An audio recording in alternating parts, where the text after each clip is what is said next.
നിലമ്പൂരിൽ CPM ഏതാണ്ട് പരാജയം സമ്മതിക്കുന്ന അവസ്ഥയിലാണ് നിലവിൽ കാര്യങ്ങളെന്നാണ് മനസ്സിലാകുന്നത്. അതായത് CPMൻ്റെ പ്രതീക്ഷയൊക്കെ അറ്റ് നിൽക്കുന്നു, അവർ യാഥാർത്ഥ്യത്തിലേക്ക് വരുന്നു. ആദ്യം പറഞ്ഞതുപോലെ വിജയമുറപ്പ് എന്നൊക്കെ പറഞ്ഞതിൽ നിന്നൊക്കെ പതിയെ പിന്നാക്കം പൊയ്ക്കൊണ്ടിരിക്കുകയാണ്. തീർച്ചയായും. അതായത് CPMൻ്റെ ചരിത്രത്തിൽ ആദ്യമായിട്ടാണെന്ന് തോന്നുന്നു ഒരുപക്ഷെ ഇത്രയും കുറഞ്ഞ ഭൂരിപക്ഷത്തിൽ തങ്ങളുടെ സ്ഥാനാർത്ഥി വിജയിക്കുമെന്ന് അവകാശപ്പെടുന്നു. ഏകദേശം 1500 വോട്ടിൻ്റെ ഭൂരിപക്ഷത്തിൽ സ്വരാജ് വിജയിക്കുമെന്നാണ് ഇപ്പോൾ CPMൻ്റെ കണക്കുകൂട്ടൽ. അപ്പോൾ അതിൽ നിന്ന് തന്നെ നമുക്ക് വളരെ വ്യക്തമായി അറിയാം അവർ തന്നെ തോൽവി സമ്മതിച്ചു എന്നുള്ളത്. കാരണം ചിട്ടയായ പ്രവർത്തനമാണ് അവിടെ കോൺഗ്രസ് കാഴ്ചവെച്ചത്. അതുമാത്രമല്ല ലീഗ്, കുഞ്ഞാലി സാഹിബൊക്കെ ഇതിനു വേണ്ടി മെനക്കെട്ടു എന്നുള്ളതാണ് ഏറ്റവും പ്രധാനപ്പെട്ട ഒരു സംഭവം. അതായത് ഈ നിലനിൽപ്പ് അവതാളത്തിലാകാതിരിക്കാൻ കുഞ്ഞാലി സാഹിബൊക്കെ നേരിട്ട് ഓരോ വീടുകൾ തോറും കയറി ഇറങ്ങി വോട്ട് അഭ്യർത്ഥിക്കുന്ന കാഴ്ചയാണ് ഇത്തവണ നമ്മൾ കണ്ടത്. അതോടൊപ്പം തന്നെ ചാണ്ടി ഉമ്മൻ്റെ ആ ഒരു പ്രചരണം ഉമ്മൻചാണ്ടിയെ അനുസ്മരിപ്പിക്കുന്ന വിധത്തിലായിരുന്നു. ചാണ്ടി ഉമ്മൻ ഓരോ വീടുകളിലും വളരെ വേഗതയിൽ, അതായത് ഉമ്മൻചാണ്ടിയുടെ യുവാവായിരുന്ന കാലത്തുള്ള ആ ഒരു ഊർജ്ജസ്വലതയോടുകൂടിയാണ് ചാണ്ടി ഉമ്മൻ ഓരോ വീടുകൾ കയറി വോട്ട് അഭ്യർത്ഥിച്ചത്. ചാണ്ടി ഉമ്മനൊപ്പം ഓടിയെത്താൻ മറ്റുള്ള പ്രവർത്തകരൊക്കെ ഒരുപാട് ബുദ്ധിമുട്ടി എന്ന രീതിയിലാണ് പറയുന്നത്. അതുകൊണ്ട് തന്നെ ആര്യാടൻ ഷൗക്കത്തിൻ്റെ ഭൂരിപക്ഷം 25,000-ലേക്ക് ഉയരുമെന്നാണ് കോൺഗ്രസിൻ്റെ കണക്കുകൂട്ടൽ. ഏതായാലും വലിയ കണക്കുകൂട്ടലുകളും കിഴിക്കലും എല്ലാം വന്ന് അതിനുശേഷം വന്നിട്ടുള്ള ഒരു റിപ്പോർട്ട് അനുസരിച്ച് ആര്യാടൻ ഷൗക്കത്ത് ഒരു 25,000 വോട്ടിൻ്റെ ഭൂരിപക്ഷത്തിൽ ജയിക്കുമെന്നാണ് ഇപ്പോൾ അറിയാൻ കഴിയുന്നത്. അതേസമയം അൻവർ 75,000 വോട്ടൊക്കെ ലഭിക്കുമെന്ന് പറഞ്ഞാലും 10,000-ൽ താഴെ 5,000 വോട്ട് കിട്ടിയാൽ ഭാഗ്യം എന്ന രീതിയിലാണ് അവിടെ നിന്നും അറിയാൻ കഴിയുന്നത്. CPM അവകാശപ്പെട്ടത് 1,500 വോട്ടുകൾക്ക് സ്വരാജ് ജയിക്കുമെന്നാണ്. ഏതായാലും UDF 15,000 വോട്ടുകളുടെ ഭൂരിപക്ഷം ഉറപ്പിച്ചു കഴിഞ്ഞു. ഇനി അങ്ങോട്ട് അതിന് മുകളിൽ കിട്ടുന്നതെല്ലാം ബോണസ് എന്ന രീതിയിൽ തന്നെയാണ് അവർ കാണുന്നത്. അതായത് UDFന് വളരെ ആത്മവിശ്വാസത്തോടെ ഇനി തദ്ദേശ സ്വയംഭരണ തെരഞ്ഞെടുപ്പിലേക്കും നിയമസഭാ തെരഞ്ഞെടുപ്പിലേക്കും പോകാൻ കഴിയും എന്നുള്ളതാണ് അവിടുത്തെ ഗ്രൗണ്ട് നിന്നും മനസ്സിലാക്കാൻ കഴിയുന്നത്.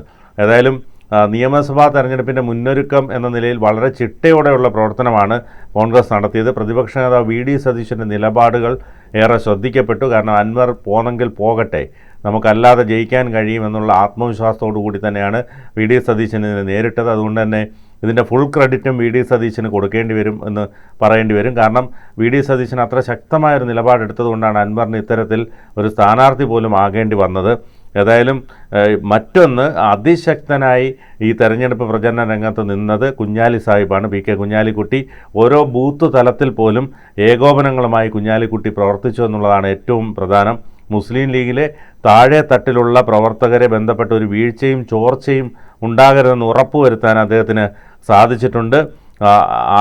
ആദ്യഘട്ടത്തിൽ ആര്യാടൻ ഷൗക്കത്തിനോടുണ്ടായ എതിർപ്പ് മറികടക്കാൻ കുഞ്ഞാലി സാഹിബിൻ്റെ ഈ തന്ത്രങ്ങൾക്ക് സാധിച്ചു. അതുമാത്രമല്ല ലീഗിനെ സംബന്ധിച്ചിടത്തോളം അവർ മുട്ടി നിൽക്കുകയാണ് എന്ന് തന്നെ പറയേണ്ടി വരും. കാരണം ഈ അധികാരമില്ലാതെ അവരിപ്പോൾ ഏകദേശം 9 വർഷം പോവുക എന്ന് പറഞ്ഞാൽ അവർക്കൊന്നും ചിന്തിക്കാൻ പോലും പറ്റാത്ത സാഹചര്യമായിരുന്നു. ലോക്സഭാ തെരഞ്ഞെടുപ്പ് വരുമ്പോൾ അങ്ങോട്ട് ഓടുന്നു, നിയമസഭാ തെരഞ്ഞെടുപ്പ് വരുമ്പോൾ ഇങ്ങോട്ട് ഓടുന്നു. ഇതായിരുന്നു കുഞ്ഞാലി സാഹിബ് ചെയ്തുകൊണ്ടിരുന്നത്. കാരണം കേന്ദ്രത്തിൽ UPA സർക്കാർ അധികാരത്തിൽ വന്നാൽ അവിടെ ഒരു മന്ത്രിസ്ഥാനം കിട്ടുമെന്ന് പറഞ്ഞാണ് ഓടിപ്പോയി അവിടെ ലോക്സഭയിൽ മത്സരിച്ചത്. അവസാനം അവിടെ നിന്ന് വന്ന് നിയമസഭയിൽ മത്സരിക്കുന്നു. അങ്ങനെ ഓടി നടക്കുകയാണ്. ഇനി ഒരു നിമിഷം പോലും അധികാരമില്ലാതെ അവർക്ക് നിൽക്കാൻ കഴിയില്ല.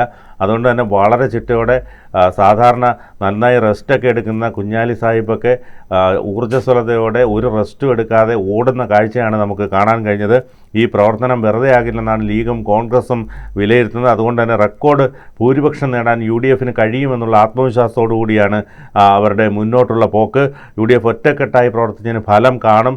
എല്ലാ വിഭാഗങ്ങളെയും സ്വാധീനിക്കാൻ ആര്യാടൻ ഷൗക്കത്തിന് സാധിച്ചു. ആര്യാടൻ മുഹമ്മദിൻ്റെ മകൻ എന്ന പരിഗണന കൂടി അധിക യോഗ്യതയായി മാറുന്ന കാഴ്ചയാണ് കാണാൻ കഴിഞ്ഞത്. കോൺഗ്രസിലെ യുവ നേതാക്കൾക്കിടയിലും പ്രചാരണത്തിൽ വാശിയുണ്ടായിരുന്നു.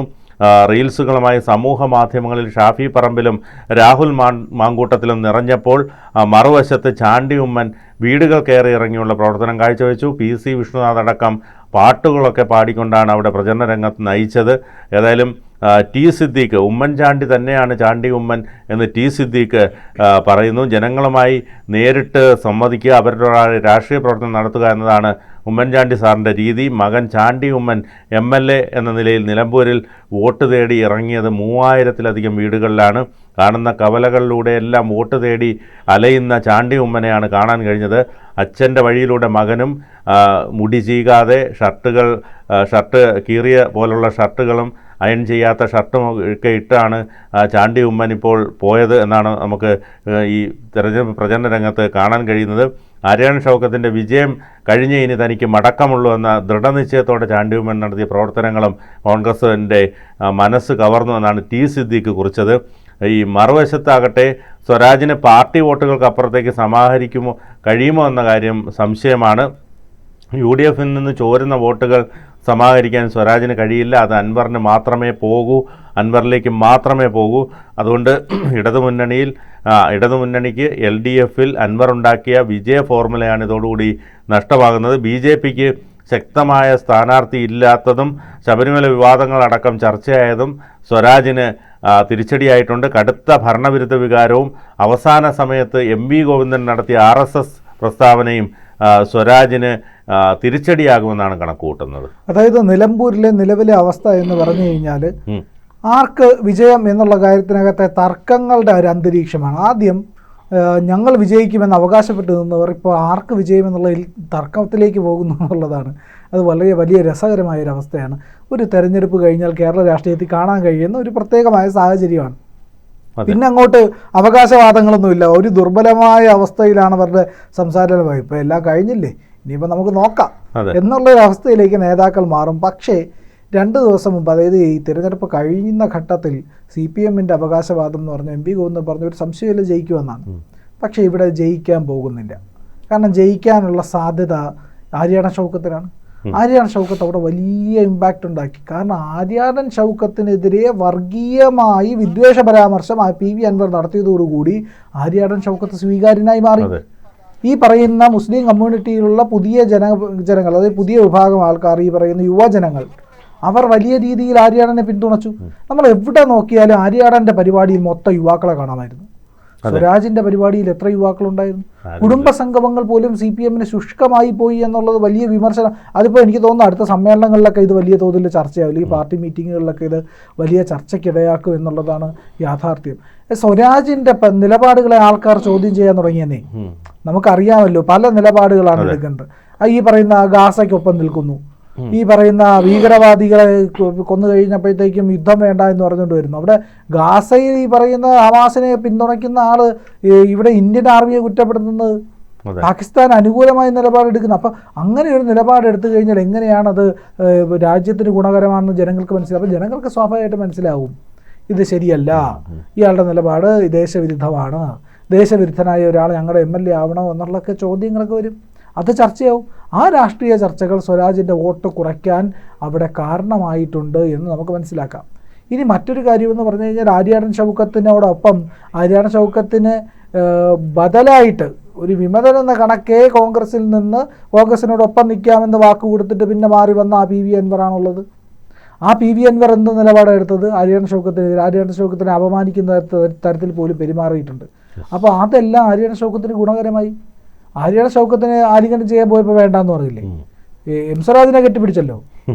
അല്ലെങ്കിൽ മറ്റു നേതാക്കളെ കാണുമ്പോൾ കുഴപ്പമില്ലല്ലോ. ഇപ്പോൾ BJP നേതാവ് അവിടെ വളരെ നിശബ്ദനായി കടന്നുപോയി, ഒരു പ്രശ്നവും ഉണ്ടായില്ല. അവിടെ BJPയുടെ വോട്ട് എങ്ങനെയായിരിക്കും എന്നുള്ളതിൽ പോലും അവിടെ സൈലൻറ്റ് വർക്കാണ് BJP നടത്തിയത്. BJPയുടെ വോട്ട് BJPയുടെ കയ്യിലിരിക്കും. CPM-ൻ്റെ വോട്ട് അൻവറിന് പോകും. കോൺഗ്രസിൻ്റെ വോട്ട് ഷൗക്കത്തിന് കിട്ടും. നിഷ്പക്ഷ ജനങ്ങൾ, സാധാരണക്കാരെല്ലാം ഷൗക്കത്തിന് വോട്ട് ചെയ്യും. അതുപോലെ അങ്ങനെ ഒരു അന്തരീക്ഷം എത്തുന്നതോടുകൂടി കോൺഗ്രസിന് ഏതാണ്ട് വിജയം ഉറപ്പിക്കാൻ കഴിയും. കാരണം കോൺഗ്രസിന് നിലനിൽപ്പിൻ്റെ പ്രശ്നം കൂടിയാണ്. അങ്ങനെ കോൺഗ്രസ് ഇവിടെ വിജയിക്കുന്നതോടുകൂടി അടുത്ത ഘട്ടത്തിലേക്ക് കോൺഗ്രസ് മാറും. ഇനി കോൺഗ്രസിൻ്റെ ഒരു നേതൃത്വത്തിൻ്റെ ഒരു തർക്കം, ചെറിയ തർക്കം കൂടിയുള്ളൂ. അത് ബുദ്ധിപരമായിട്ട് കോൺഗ്രസ് കൈകാര്യം ചെയ്യുകയാണെങ്കിൽ നിലമ്പൂരിൻ്റെ തെരഞ്ഞെടുപ്പ് ഫലം കോൺഗ്രസിന് നിർണായകമായ കരുത്ത് പകരും. കൂടുതൽ വാർത്തകളും വിശേഷങ്ങളും നിങ്ങളിലേക്ക് എത്താൻ ABC മലയാളം സബ്സ്ക്രൈബ് ചെയ്യുക, ബെൽ ബട്ടണും അമർത്തുക.